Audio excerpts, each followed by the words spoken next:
her what the hell is going on here, and a soldier tells him that Emilia poisoned Kilika. However, the king shuts him up and asks his daughter to answer the question instead. Kilika falls silent as the soldiers under her control say that she did nothing wrong. The king immediately realizes that Kilika has mesmerized them, and he orders her to undo the spell immediately. She refuses to say anything, so the king tells her daddy is going to punish her later for being a bad girl. He then moves over to Akira, apologizing to him for Kilika's actions. He then tells Akira to immediately get lost because other races are not allowed in the Kingdom of Elves. Emilia tells the king that Akira rescued her from danger and helped her come home, but he does not care about that. Emilia gets mad at him and says that she will head out with Akira in that case because she doesn't want to be in his narrow-minded country. The king gets furious on hearing this and tells Emilia to stop thinking that she is free to do anything she likes. He tells her that she is the future ruler of their kingdom, and she is going to stay here to look after it. Emilia is intimidated, but Akira tells her dad that no one else has the right to make life choices for her, and he is willing to fight anyone who tries to take her rights away. Just then, Liam comes back to his senses, and on learning that Akira knocked out one of their finest warriors, he decides to give him a chance. He challenges Akira for a duel with Emilia's rights on the stake, and nominates Kilika to be his representative. Akira accepts the challenge and follows the king to the World Tree where the duel will be held. Emilia apologizes for dragging him into this mess, but he replies that he chose to do it himself. He then asks her about the whole Child of Blight business, and Emilia explains that when one child out of a pair of twins doesn't resemble their parents, it is called the Child of Blight, who will bring great misfortune to their country. Akira is surprised that Emilia and Kilika are twins, but Knight is more curious about the Child of Blight story, which was proven to be just a myth many years ago. Emilia confirms that, but she knows that many people still use that term for her because she doesn't look like her parents at all. Soon, they reach the World Tree and Akira decides not to conceal his presence because he wants to score a fair victory. Emilia tells him to be careful because Kilika is the most skillful elven swordsman. Akira remarks that she seems to hold her cunning sister in high regards despite everything she has done, and Emilia replies that she has seen the effort she put in her training. As the duel starts, Akira doesn't even unsheath his sword, and when Kilika tells him to take his sword out, he tells her that he doesn't want to accidentally kill her. Kilika thinks that she is going to win easily and regain her father's trust, but Akira doesn't even pay her any attention. Instead, he thanks Emilia for getting angry on his behalf earlier, and she starts blushing. With that, the king signals the start of the duel and Kilika charges at Akira instantly. She begins swinging her sword at him precisely, but he is faster than her and easily dodges her attacks. He sees that she is really quite strong and fast for an elf, but she still can't match up to his skills. He slips past her and pushes her away, but Kilika has an ace up her sleeve. She enchants her sword with wind magic and sends a powerful gust towards Akira, pushing him back. He somehow dodges it, but Kilika keeps pushing him back. He soon finds a chance to counterattack and kicks Kilika off her feet, and by the time she gets up, he is already behind her. Akira tells her to give up now and asks her to make up with Emilia because she still cares for her. Kilika refuses, declaring that she will never forgive her sister who took everything from her. She immediately launches another powerful attack, pushing Akira back, but he deflects the wind spell to the side, hitting the elf soldiers instead. Akira orders Knight to protect Emilia from the reckless attacks, and he transforms into his bigger version to block out the wind attacks. Meanwhile, Kilika yells that she has nothing left because her sister took it all away from her. She remembers their childhood when they were really close to each other. But once it was discovered that Emilia was a spirit medium who could bend the world to her will if her power awakened, everyone started treating her differently. They stopped paying attention to Kilika, and that made her snap. Now, she wants to take everything back from Emilia, who is really worried about her. Just then, Liam arrives there with a wrapped item, asking Emilia to save Kilika with it. The wrapped item turns out to be a branch of the Holy Tree, and using its power, Emilia frees everyone from Kilika's brainwashing. Seeing that she has no one under her control now, Kilika loses her mind, and she uses her full power to attack Akira, who realizes that if he dodges, Emilia will get hit. He uses shadow magic to counter Kilika's wind attack, but then realizes that he is much stronger and his attack will devour Kilika whole at this rate. In the heat of the moment, he decides to pull the shadow magic towards himself instead. As the shadows surround him, Akira fears he will take damage, but to his surprise, His body gets covered by a dark aura instead. He doesn't understand what is happening but charges ahead nevertheless, clashing with Kilika and knocking her out of the fight. Kilika is devastated that she has lost everything now, but Akira tells her to stop crying all the time because she is blind to the people who truly pay her attention. Just then, Emilia and Liam arrive there and Kilika says that she must have underestimated Liam if her mesmerize skill wore off on him first. She says that he went straight to Emilia as soon as he was free, but Emilia tries explaining that he was never under her spell in the first place. Kilika refuses to believe her and asks how they are going to punish her for her crimes. However, her father says that if anyone deserves to be punished, it is him. Kilika doesn't understand what he means, so her dad dispels the forgetting spell he had cast on her. Kilika regains her lost memories starting from childhood. She used to train hard to become stronger and decided to enter to level up. However, her father only had allowed her to go till the 3rd floor,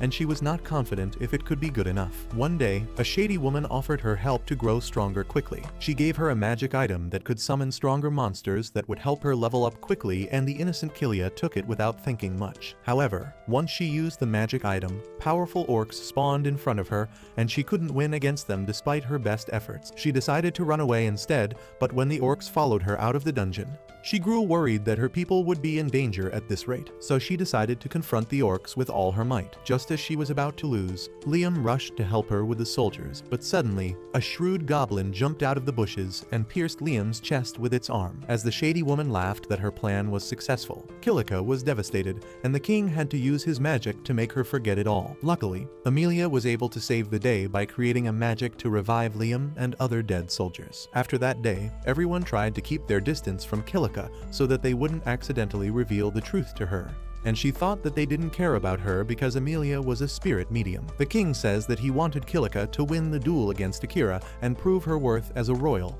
which would give her enough confidence to deal with the shock she would receive when he would return her memories. However, she couldn't win the fight, and he had to return her memories in a completely different manner. Liam suddenly kneels down in front of Kika, saying that he didn't want her to harm Emilia, so he pretended that he was under her mesmerize spell and helped her exile Emilia. Kilika can't believe how that happened, and the king reveals that a leaf of the world tree entered Liam's body when he was being revived, so he is pretty much immune to all negative effects. Liam apologizes for not dealing with things in a way that would stop anyone from getting hurt, and Kilika realizes that she was in the wrong all along. She blamed everything on Emilia, even though she was the cause of trouble for everyone around her. She starts crying and curses herself, but Emilia tells her not to do that because she is amazing. The two sisters have an emotional reunion, and then the soldiers rush to check up on Kilika and treat her wounds. She is shocked to see that everyone cares about her, even when they are not under her control. Later that night, the king throws a welcome party for Akira since he won the duel, and he agrees to let Emilia decide her future. She decides to go wherever Akira wants to go, and he reveals that he will go to the Beastman continent next because Knight told him it is the best place to continue his journey. After the party ends, Emilia calls Akira to a quiet place and asks him to say her name. He obliges, and she feels happy on him calling her name. She promises that she will never be apart from him, and Knight cringes out on seeing them act like kids. At the same time, Akira's classmates are on a ship. Sato apologizes to Asahi that they couldn't wait for Akira any longer, but he understands it because they would not have been able to become stronger there. That is why they are heading to the Beastman continent to hone their skills and get better weapons. Soon after that, it is time for Akira and Emilia to leave the Elf Kingdom, and everyone gathers to see them off. Emilia and Kilika have patched up their relationship, and Liam and Akira also tell each other to take care of their girls. The king then tells Akira that some soldiers will be accompanying him till their country's border because there have been a lot of kidnappings in that region lately. Emilia clings to Akira, saying that he is strong enough to protect her, but the king is not entirely convinced as he is really worried about his daughter. Kilika says that she will go to protect Emilia instead of the king, and Liam wants to join her. The rest of the soldiers also want to tag along, but Akira doesn't want any burden, so he refuses all of them. Soon, Akira and Emilia ride the carriage to the border while the soldiers keep watching around them. Akira asks Knight why was he acting so silent in front of the King of Elves, and he replies that most people don't like monsters, and he was staying silent so as not to cause trouble for Akira. Akira then asks him if acting too docile won't get him in trouble with the Demon King, and Knight affirms. He says that his senses are still linked to the Demon King, so he can see and hear everything. However, the Demon King doesn't control Knight's behavior and loyalty, and he declares that he is not going to betray Akira. Akira asks what will he do in case he has to fight with the Demon Lord, and Knight decides to not think about it right now. He says that the Demon Lord just wanted to see Akira,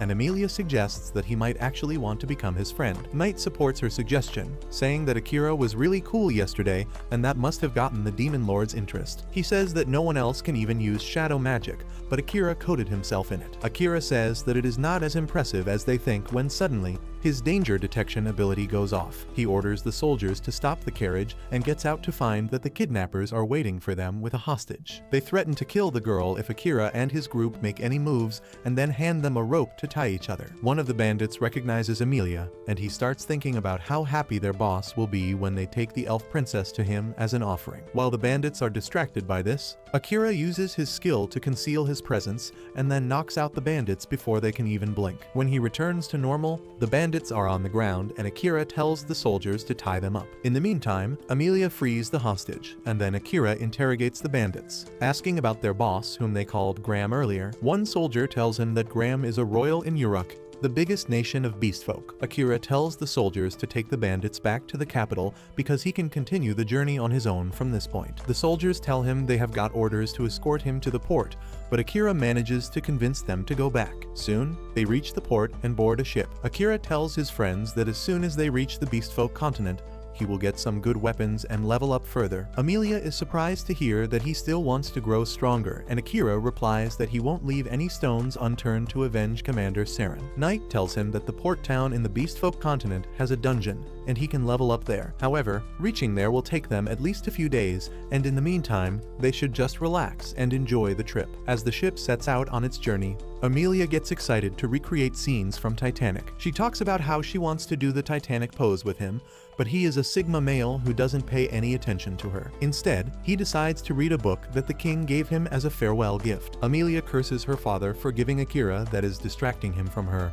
but he doesn't care about her opinion. He keeps reading the books throughout their journey, and soon, they reach the Beastfolk continent. Their first stop is the port town of and Akira finds that only humans are doing the labor work here. He doesn't think too much about it and goes on his way, but then 3 small-time thugs corner him. They tell him to leave the elf girl and run away, and their attitude makes Akira realize that the beastmen discriminate against humans. He moves towards the beastmen, who underestimate him and rush ahead to give him a good whooping, but Akira uses his shadow magic to throw blobs of darkness at their eyes, stealing their vision. He then walks to the city where everyone seems scared of Knight. Emilia asks Knight if he knows anything about this, and he replies that people on this continent have a very good reason to be terrified of black cats. Soon after that, Akira and Emilia book a hotel room and enjoy a hearty meal. Akira decides to go to sleep, and Emilia tells him that their beds are a bit too big. She says that just one bed should be enough for both of them, and Akira is taken aback because he wasn't expecting her to be this direct. Knight decides to play the role of the wingman for Emilia,